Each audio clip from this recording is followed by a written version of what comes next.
we've talked about, like the evidence, like the notes. Just a quick note, it's not just for the person that's following you after that shift. Yes. There's a bigger picture. There's, like you say, tribunals, there's, CQC that are going to review that. And it's using this opportunity to speak to your teams and say this is how it impacts wider than just their, shift after shift pattern and who's going to read that note to talk about, what's with Mary. Mary keeps getting mentioned quite a lot. She did, Mary or Smith. But that's a good point, because that's when I mentioned earlier about looking at our record keeping. It was because we had to run a report and the staff had been recording something for one of the commissioners. And then when you go through it, most of it was fine, but there was one or two which was like, they could have recorded that a little bit. So it's looking at it and going, okay, we pulled the report. Now let's put something about that to make sure that it's up to the standard we want. Yeah. And then telling the staff, like you say, this is just not for you or the person coming on, but actually these go to commissioners, they can go to a court, they can go to all these other people. They need to see it. Yeah. So you need to make sure it's accurate and professional. Yeah. I think when people obviously are onboarded as part of their recruitment process, there's the mandatory training that takes place and all those sort of sessions that would normally happen. But with this transition into this new framework, it's a really good opportunity to say this is why we do what we do. It's not just a system or process that we've put in place.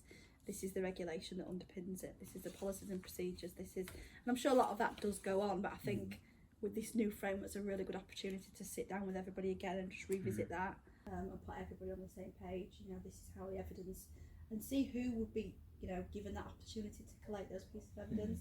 How can we evidence that? In handovers, team meetings, supervisions, going through real life scenarios of people then saying, well, actually that really matches up well with this quality statement. What evidence do you think that we could? And that whole thing of getting people input in what evidence that they could collect. Self-generating. Yeah. Because if everybody understands, especially with in community care, I think if the manager's present in the residential home, they could be more aware of seeking out opportunities to collate evidence.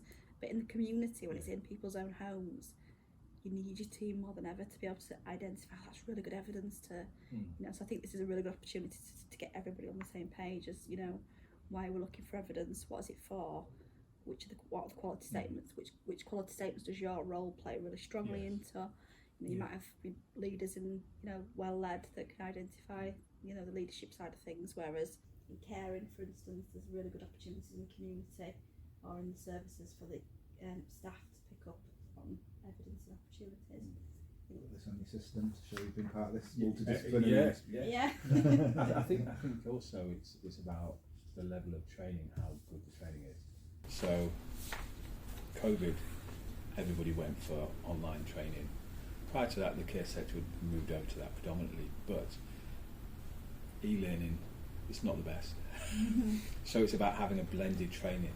I know what we've implemented is actually our induction training is a 2-week face-to-face induction program. So you go through most of the mandatory training, which are the key ones for us, and then we do have some which is e-learning.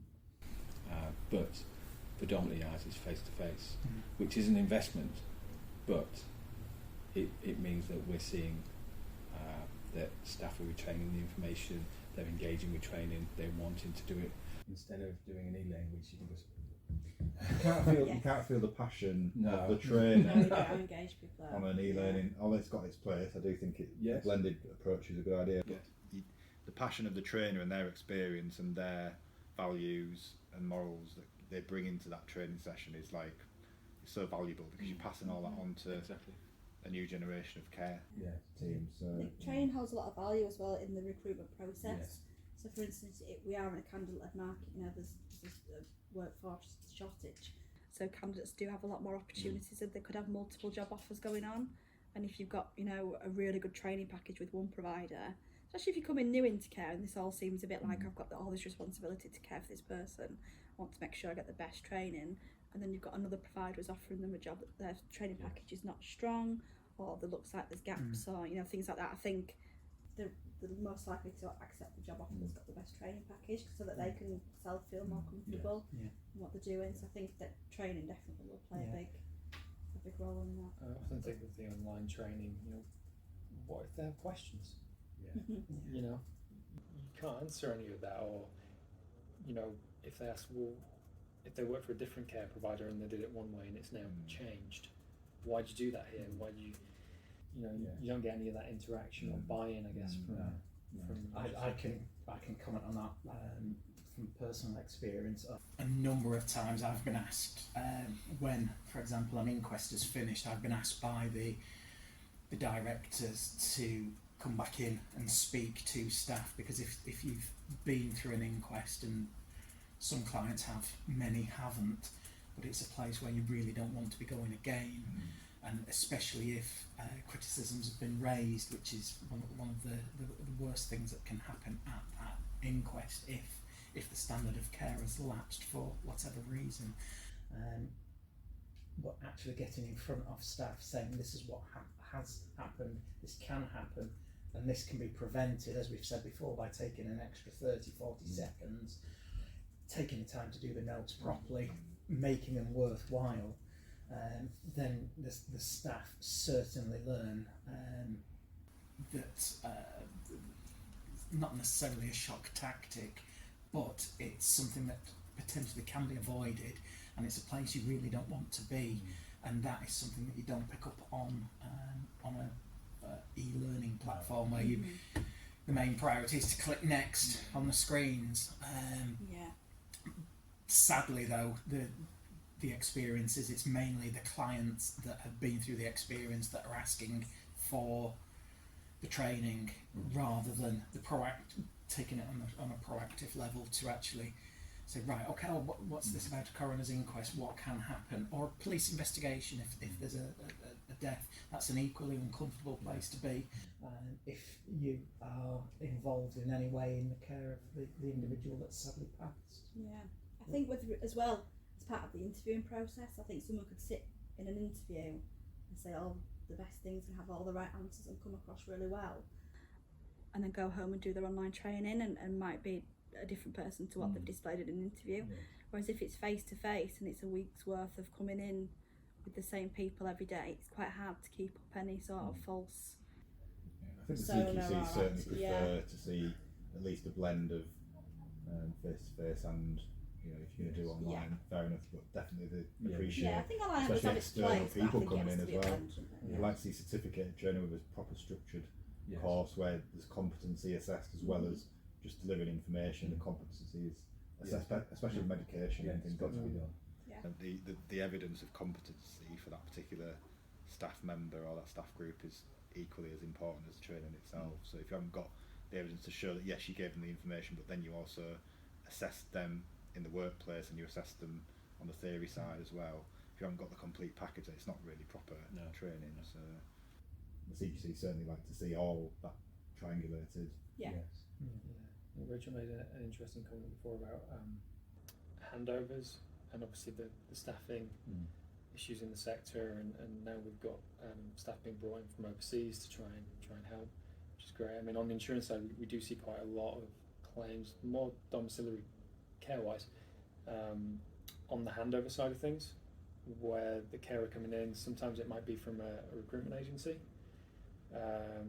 or someone new who's maybe not up to speed with the care plan, especially if it's more learning disability or complex needs, where the individual may have behaviours where they strike out, and we see injuries to the employee because they've missed the triggers and the build up to it and haven't been able to de-escalate it.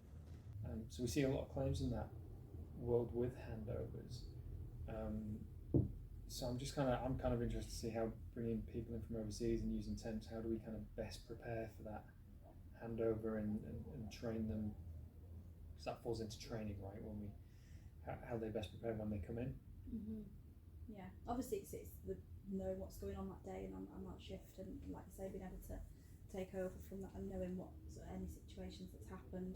But I think with the new framework as well, that the new framework should have a place on the agenda for handovers, whether it's even just maybe one of the quality statements that we're going to look at that week, or whether it's one of the key questions. Now this month we're going to look at caring, and all in every handover that people are talking about, situations, linking that back, but making sure that we're we constantly talk about it in handovers. So I think, but yeah, like you say, I think if there is people that maybe, if there's any language barriers as well, that can come up there. Or like you say, you've never been to that service before, you're new in on that shift. Yeah, culturally. So I think in relation to the people coming in from abroad, you've got to look at their cultural understanding.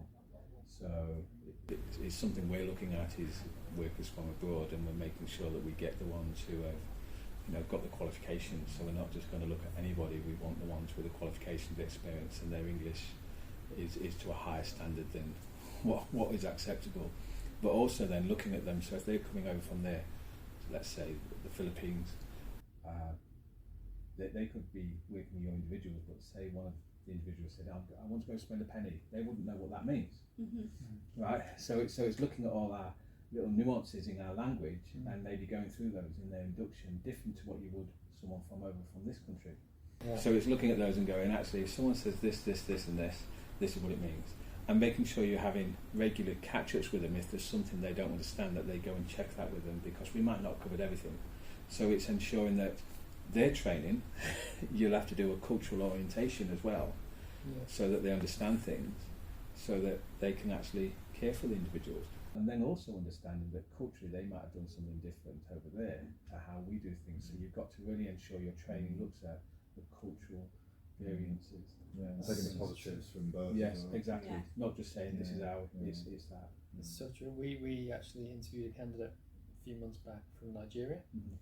He'd been in the country, I think, since 2018, 2019, and when he was telling us a story about when he first came over, and he went to get a bus because he couldn't drive, and where he was from, they only keep the paper money because the coins have very little value. They don't keep them.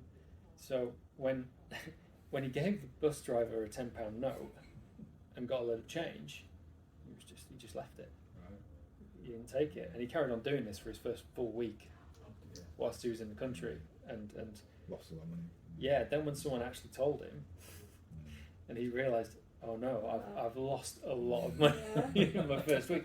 But it's one of those things that we were a bit blown away because we didn't really think about it. Yeah. But it just shows you the cultural differences country to country, and I guess from people coming over that were individuals from Nigeria, that might be something culturally. They're going to need the support from their employer to get used to our culture, to make them feel welcome and involved and belonging.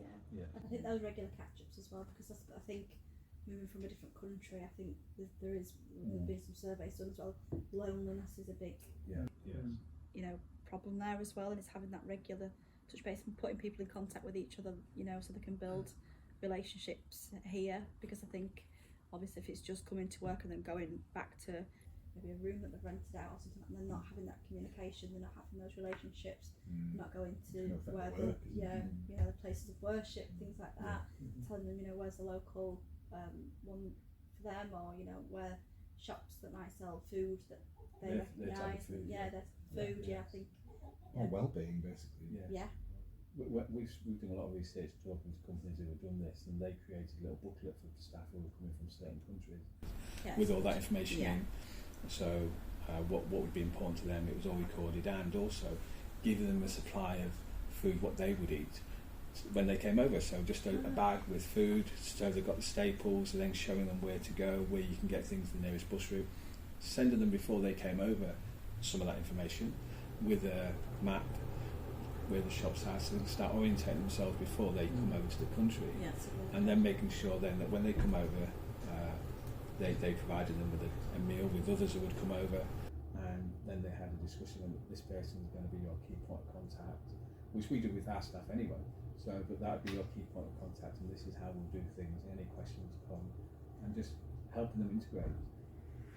So, and doing it as you're there to work with them, and they're an asset, like all your staff. So, I guess it's just that onboarding process is different, isn't it? It's slightly different. It, for that, which is a challenge, but definitely needs to be done if that's the way forward for the business, recruitment wise, retention wise. I know when we went to the care show last month, there was quite a lot of stalls there purely for overseas workers, because it is seen as an asset for the UK now, because the care sector has got a reduced workforce and there is a staffing crisis. Yeah. So, I mean, what do people normally get wrong, you know, when they're looking at things like value-based recruitment? How do people, I guess, get it wrong? Because there's quite a turnover of staff as well, isn't there, within the sector? So for us, I would say, first of all, it's going back to that person centre. So one of the things we did recently, a number of months ago now, was our recruitment team, one of them in there, went round and met all our individuals and spoke with their staff to create a advert specifically for that one individual. So it's specific recruitment. So when that person needs a new staff member, it'll be a tailor-made advert purely for what they like to do, what they want to do. So if you've got an individual for learning disabilities who likes to go walking, climbing, you're not going to get someone applying who doesn't want to do those things. So you're trying to attract the people who would actually come to work and go, you know, I like doing all those things. That's half the battle. Yeah. Or if you've got someone who likes to go swimming, or if you've got someone who likes to go to the cinema and to coffee shops, get people who like to do the similar things so that they've got something in common. So that's value-based partly for it's the values for the individual, but value-based for the staff member is looking at, okay, it doesn't matter if you've got 20 years experience. It's what are your values? You know, do you believe honesty? do you believe in compassion? And so it's looking at these things. Skills for Care is a great resource on this, on value-based recruitment, and it's looking at that and ensuring that, okay, have we put that into our recruitment? We're not just saying, we want someone with 20 years or so many years experience who can do this, this and this. No, they might not have the right values. They might have done that job, but might not be be the best fit for that job. Yeah. So it's looking at all aspects. That's what we're trying to do anyway. Yeah. I think that sense of fulfilment for the staff member as well, that doing something, coming to work every day and doing things that they love to do, whilst also really fulfilling the life of someone else who they're supporting. I think with regards to retention, you're much likely to retain members of staff who feel fulfilled, and you know, enjoy coming to work every day. And I think that is at the moment, obviously the sector's losing quite a lot of people to retail and things like that. I think there's a lot to be said for the fulfilment that you would get in a retail role if that's not your passion, but it comes down to money, and I think that's the big challenge that the sector's having at the minute, is with regard to pay rates and things like that. I think insurance-wise, this is something underwriters are starting to look at, is staff turnover. So we do know of a couple of markets out there, if the turnover threshold is over a certain amount, it's a no quote, because they're worried about, you know, the change in consistency in care provided, and handovers, reliance on, you know, recruiters and things like that. So and temps. So it is something that's factoring more and more into our world as underwriters look to, I guess, underwrite the sector differently going forwards, coming out of COVID. How will that change with regards to the rating being able to go down? I don't think it will. I think it'll be a strict criteria that they give, and if it's over a certain threshold, it'll just be a no, because we foresee from our records they'll have probably claim stats to back it up. Once they've started recording it, they'll look at the claims from homes at different levels that's been reported to them, and there'll be an element, if it's over a certain threshold, they probably won't quote. And then they'll have different areas. They'll have a green area where it's okay, we can offer some discount, and then they'll have an amber warning area where it's, you know, they could probably still quote, but they probably want a bit more information. If they do, it might not have any discount applied to the public liability element of cover. Right. With the new scoring, it looks like you might be able to see it kind of in almost real time. Remains to be seen, but whether you're kind of bordering on a good that's outstanding or a good that's falling into. So that'd be interesting how that might affect things you're in. Yeah. I think it's really interesting how they because what a lot of people don't know is how they score the different sections, the different Chloes, and you know, the percentage thresholds. So breaking it down more. So an underwriter will see something that's rated good, but there's a huge variance in that bottom end versus the top end of that good score. It's going to be really interesting.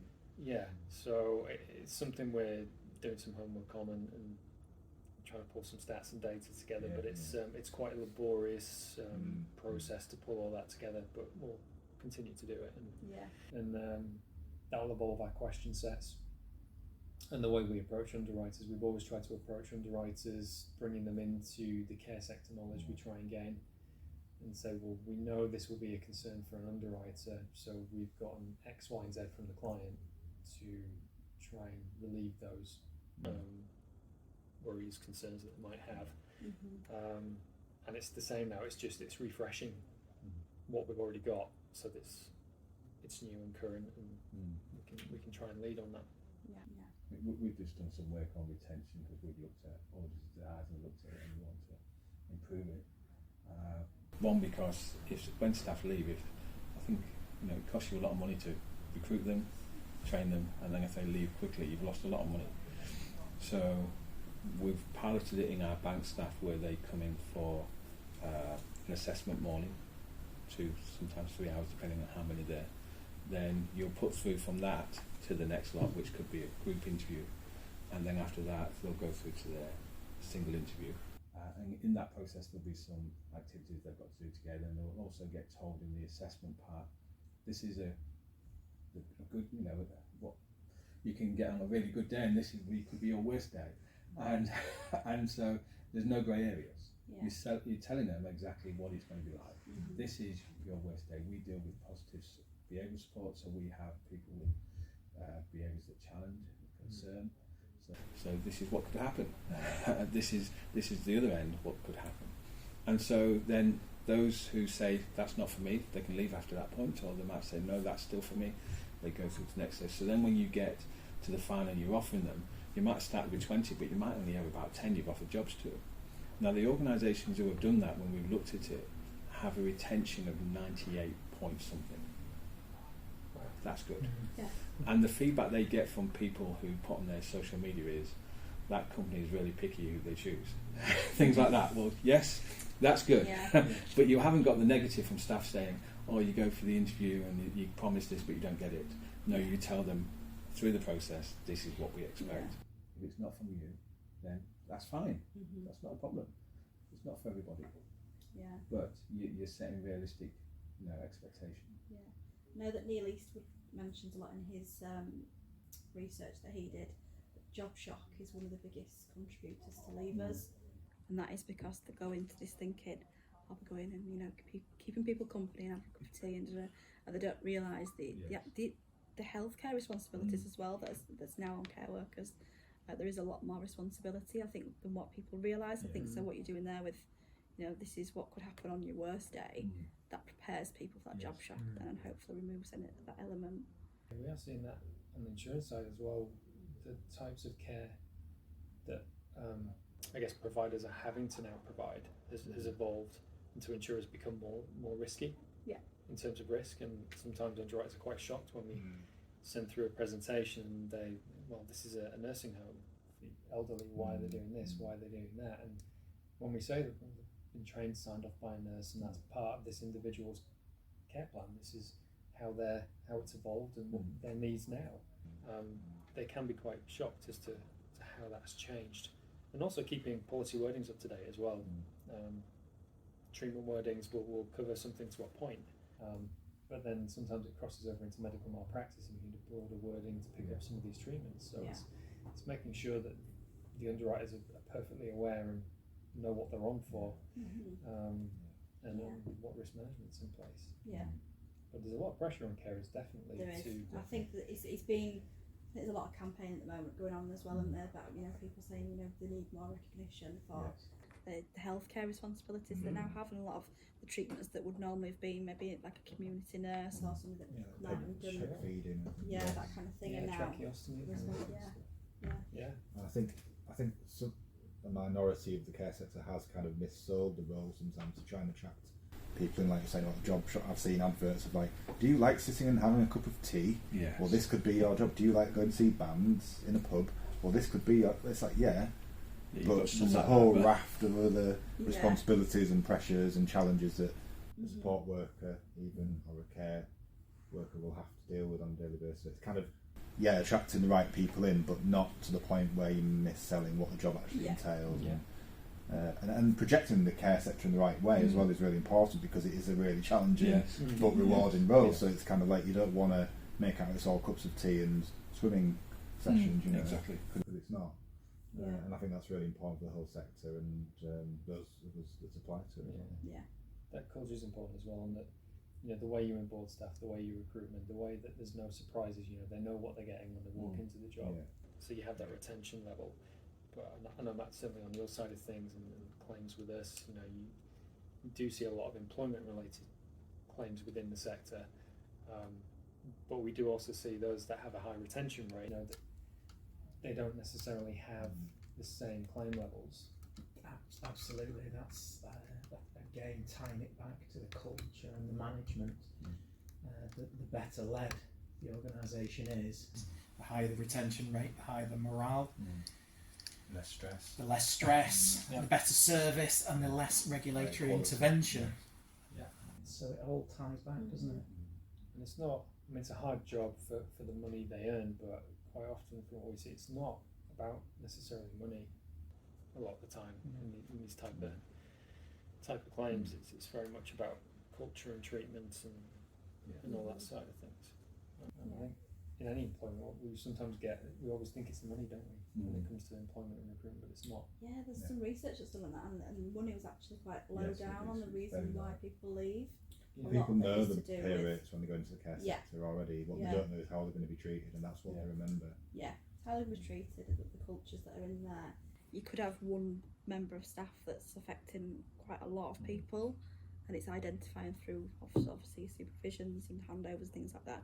Is there a culture where nobody dare speak about that person, how they're, and that will obviously come into value-based recruitment as well, because you'll be able to see, say if it was a week's worth of training face-to-face, it's very difficult for that person not to speak to people in a certain way, or, you know, that might be a problem going forward for people, why people leave. They'll stand out, won't they? Yes. In those. I suppose having pathways is important as well, that you can be very clear and transparent about to staff, to show them that you know, this is where you are now, but the different ways you could go and what support. And with services like yourself, Nathan, where you've got that extra responsibility around the behaviour management, you do get paid rewarded more for that particular role. And the training is more intense as well, so there's a higher expectation. So for us, you know, we've got a smaller pool of staff to try and pull because it's a niche market. But it's more specialist. It is. But then you've got to ensure, for the safety of the individual, that you're getting those staff who can actually do what's asked of them. And we provide the very good training. So